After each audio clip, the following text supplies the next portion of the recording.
আল্লাহ রাব্বুল আলামিন এর পরে বললেন 1 নম্বরে মদ, 2 নম্বরে জুয়া, 3 নম্বরে বললেন কি মূর্তি পূজা, 4 নম্বর বললেন ওয়াল আজলাম ভাগ্যরিদ্দার তীর কিংবা লটারি। লটারি আছে না আমাদের সমাজে? ঢাকা শহরে ফ্ল্যাট বাড়ি অথবা 30 লক্ষ টাকা এইরকম 10 টাকার টিকিট, 20 টাকার টিকিট, 50 টাকার টিকিট বিভিন্ন জায়গায় অ্যাড দেয় কি দেয় না, প্রচার করে কি করে না? আমরা লোভে পড়ে আমরা টিকিট ধরি। এবার ঢাকা শহরের ফ্ল্যাট সেটা বাদ দেন, আরো দেখেন সমাজের মধ্যে বিভিন্ন রকম চায়ের দোকানে বিক্রি করে এখন চিপস, এটাতেও লটারি আছে। বিভিন্ন রকম জিনিসপত্র বিক্রি করে, এটা তো লটারি আছে, আছে না নাই? ওয়াজ মাহফিল এক জায়গায় পাশেই ডিম বেচতে আছে, ওখানে ডিম বিক্রি করে আর কি করে লটারি ধরে। কথা বলে না? তাইলে কি হলো? লটারি আমাদের জন্য হারাম করা হয়েছে আর আমরা এখন সেটাই বেশি বেশি ধরি। লটারিতে আপনি প্রতারণার মানে প্রতারিত হওয়ার সুযোগ আছে, এটা প্রতারণার একটা ফাঁদ। কিন্তু প্রতি শুক্রবার যদি 20 টাকা দান করেন, এখানে প্রতারণার ফাঁদ আছে কিনা? ফাঁদ আছে কিনা?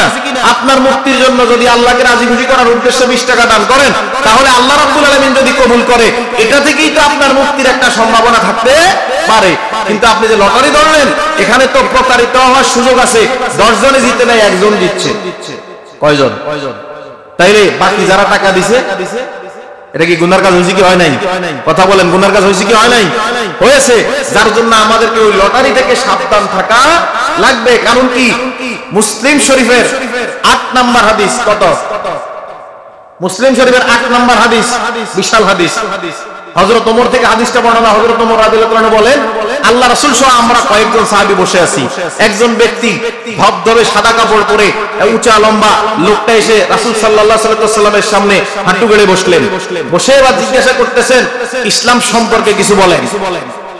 আপনারা যেরকম বর্তমানে সাংবাদিকরা যায় বিভিন্ন বিশিষ্ট ব্যবসায়ীদের, বিশিষ্ট ব্যক্তিদের সামনে যায় মাইক্রোফোন ধরে বলে, আপনি এই ব্যাপারে কিছু বলেন, কথা বলেন। তো তখনকার সময় তো দুনিয়া সাংবাদিক ছিল না। আল্লাহ রাসূলের সামনে এসে বলতেছেন, আপনি ইসলাম সম্পর্কে কিছু বলেন। আল্লাহ রাসূল বললেন। এরপর বলছে, ইনসাফ সম্পর্কে কিছু বলেন। আল্লাহ রাসূল বললেন। তারপরে বলল, কিয়ামত সম্পর্কে কিছু বলেন। আল্লাহ রাসূল বলল, যে প্রশ্ন করছে সে আমার চেয়ে ভালো জানে। কি? যে প্রশ্ন করছে সে আমার চেয়ে ভালো জানে। আবার বললে, এবার তাহলে আপনি একটু আলামত সম্পর্কে বলেন। তো আল্লাহ রাসূল কিছু আলামত বললেন। আবার বলল যে তাহলে আপনি এবার একটু ঈমান সম্পর্কে বলেন। কি সম্পর্কে? ফাখবারনি মিনাল ঈমান, ফাখবারনি আনিল ঈমান। ঈমান সম্পর্কে আমাকে কিছু বলেন। قال আল্লাহ রাসূল বললেন, আন তুমিন বিল্লাহ। 1 নাম্বার আল্লাহর প্রতি ঈমান আনবে। কত? কার প্রতি? নাম্বার 2 ওয়া মালাইকাতিহি, ফেরেশতাদের প্রতি, একজন না সকলের।